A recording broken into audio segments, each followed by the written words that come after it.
السلام علیکم ورحمۃ اللہ وبرکاتہ۔ اپنے چینل عائشہ قرآن اکیڈمی میں آپ کو ایک مرتبہ دوبارہ سے خوش آمدید کہتا ہوں۔ آج ہم سبق نمبر 13 کا پارٹ نمبر 4 ہے، آخری ہے، وہ پڑھیں گے، جس کے اندر ہم رواں پڑھیں گے، کچھ ورڈ ہے اس کے ہجے بھی کر لیں گے۔ آپ نے بڑی توجہ کے ساتھ اس ویڈیو کو دیکھنا ہے اور ویڈیو کو دیکھ کر لازمی اس کو شیئر کیجیے گا تاکہ دوسرے مسلمان بھائی بھی اس سے، بہنیں اور بھائی جو اس سے فائدہ اٹھا سکے اور آپ کے لیے یہ صدقہ جاریہ بن جائے۔ آئیے ویڈیو شروع کرتے ہیں۔ اعوذ باللہ من الشیطان الرجیم، بسم اللہ الرحمن الرحیم۔ آئیے پہلے ہم اس کو رواں پڑھ لیتے ہیں۔ والناشطات،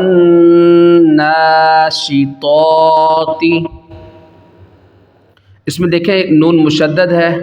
سبق نمبر 13 میں ہی ہم نے شروع میں پڑھا کہ نون مشدد اور میم مشدد، یعنی جس نون پر اور میم پر تشدید، یہ تین دندان والی شکل آ جائے، اس میں غنہ کریں گے۔ ایک الف کی مقدار غنہ کرنا، والناشطات، والنجم، جیم میں قلقلہ خوب ظاہر کرنا ہے، جیم ساکن ہے۔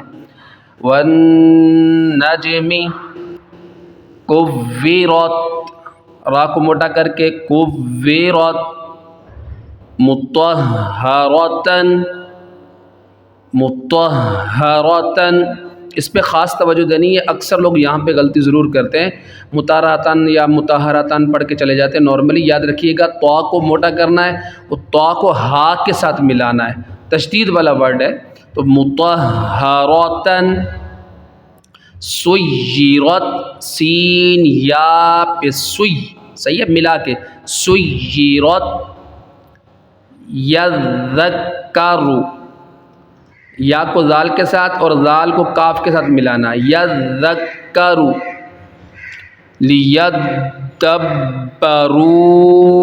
یہ تھوڑا مشکل ہے، اس کے ہجے کر لیتے ہیں، سماعت کیجئے گا۔ لام زیر لی، یا دال زبر ید، لید، جماع کے ساتھ کلکلہ کرنا ہے۔ دال با زبر دب، لیدب، با زبر با، لیدب، را واو پیش رو، یہاں پہ الف کو نہیں پڑھیں گے، بالکل خالی ہے، اس کا تعلق نہیں ہے۔ لیدبروا ذریتہ، مزمل، دیکھیں یہاں پہ ہم نے پڑھا نون مشدد، یہاں پہ بھی نون مشدد تھا، یہاں پہ میم مشدد آ گیا، اس پہ گنہ کرنا ایک الف کی مقدار۔ مزمل، مدثر، جماع کے ساتھ سختی کے ساتھ حروف قلقلہ مشدد ہے۔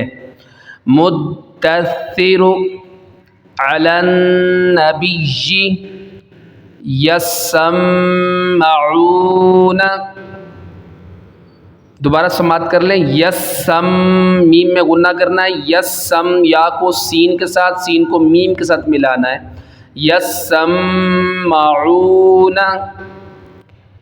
علیجون، علج، عین لام زیر عل، لام یا زیر لج، علج، یا واو پیش یو، علیجو، نون زبرنا، علیجون، یزکا،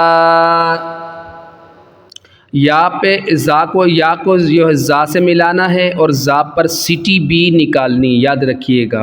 یزکا، من الطیبات،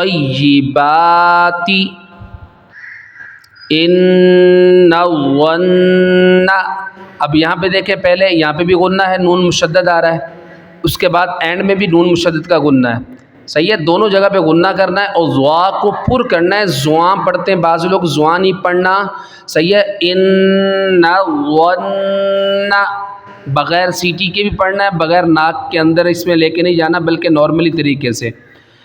مد الظل، جماؤ کے ساتھ دال میں سختی کرنی ہے، پھر دال کو ضا کے ساتھ ملانا ہے، مد الظل شر نفاثات، یہاں پہ دیکھیں نون مشدد میں پھر گنہ آ گیا، شر نفاثات، ایک ایک کر کے پڑھ لیتے دوبارہ اس کو، شر نفاثات یحب التوابین، یہاں پہ دیکھیں با کو تا کے ساتھ ملانا ہے، تشدید ہے، اور تا کو واو کے ساتھ ملانا ہے، یحب التوابین، واو کو بھی کھینچنا ہے، یہاں پہ الف مدہ آ رہا ہے، بی یہاں پہ بھی کھینچنا ہے کیونکہ یہاں پہ یا مدہ آ رہا ہے، رب السماوات احط، اب اس کو دیکھیں یہاں پہ جب ہم ہجے کریں گے تو طا پڑھا جائے گا، لیکن جب رواں پڑھیں گے طا نہیں پڑھا جائے گا۔ اب سماعت کر لیں، حمزہ زبر ا، حا طا تا، دونوں کو ملا کے حا طا تا، زبر حت احت، صحیح ہے، یہ ہا کی زبر کے ساتھ ملے گا، احت تا پیش تو، احت تو، اس میں بھی ایسے ہی پڑھنا ہے، آگے والے ورڈ جو ہیں ان میں بھی ایسے ہی پڑھنا ہے، صحیح ہے، سب میں ہی۔ بسطا ظاہری طور پہ دیکھیں طا ہے، لیکن رواں میں پڑھیں گے طا نہیں پڑھا جائے گا، ہجے میں پڑھیں گے طا پڑھا جائے گا۔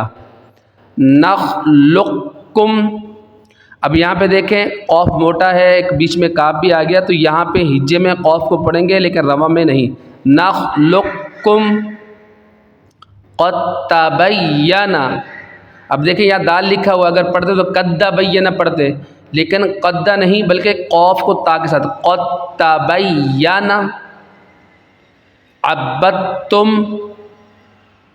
اذ ظلموا، اذ حمزہ ذال وا زیر اذ، صحیح ہے، اذ ظلموا قد دخلوا، قد دخلوا اذ ذهب، اذ ذهب، صحیح ہے۔ تو آج کے لیے دوستو اتنا ہی کافی ہے، اس کو توجہ کے ساتھ آپ سماعت کیجئے گا، اگر سمجھ میں ویڈیو نہ آئے تو دوبارہ سے آپ اس کو سبق کو سماعت کر لیجئے گا، انشاءاللہ امید ہے کہ آپ کو سمجھ میں آ جائے گا، اور اگر پیچھے کی ویڈیوز نہیں دیکھی ہیں تو پیچھے کی ویڈیوز بھی لازمی دیکھیں تاکہ آپ کو اس کو سمجھنے میں، اور جو غنہ مدہ جس طرح آپ کو بتایا ہے ان چیزوں کو سمجھنے میں آپ کے لیے آسانی ہو جائے۔ جب آپ کو سمجھ میں آئے گی کہ میں پڑھ کیا رہا ہوں، یہاں غنہ کہاں پہ ہوگا، حرف مدہ کہاں ہے، کہاں کھینچنا ہے، کہاں پر کرنا ہے، کہاں باریک کرنا ہے، تو انشاءاللہ جب پیچھے کے اسباق آپ سماعت کر لیں گے، سن لیں گے، تو انشاءاللہ آپ کے لیے مشکل نہیں ہوگا، تمام ورڈز، تمام کلمے، تمام اسباق آپ کو آسانی سے سمجھ میں آ جائیں گے۔ اپنا خیال رکھیے گا، آج کے لیے اتنا ہی کافی ہے۔ السلام علیکم ورحمۃ اللہ وبرکاتہ۔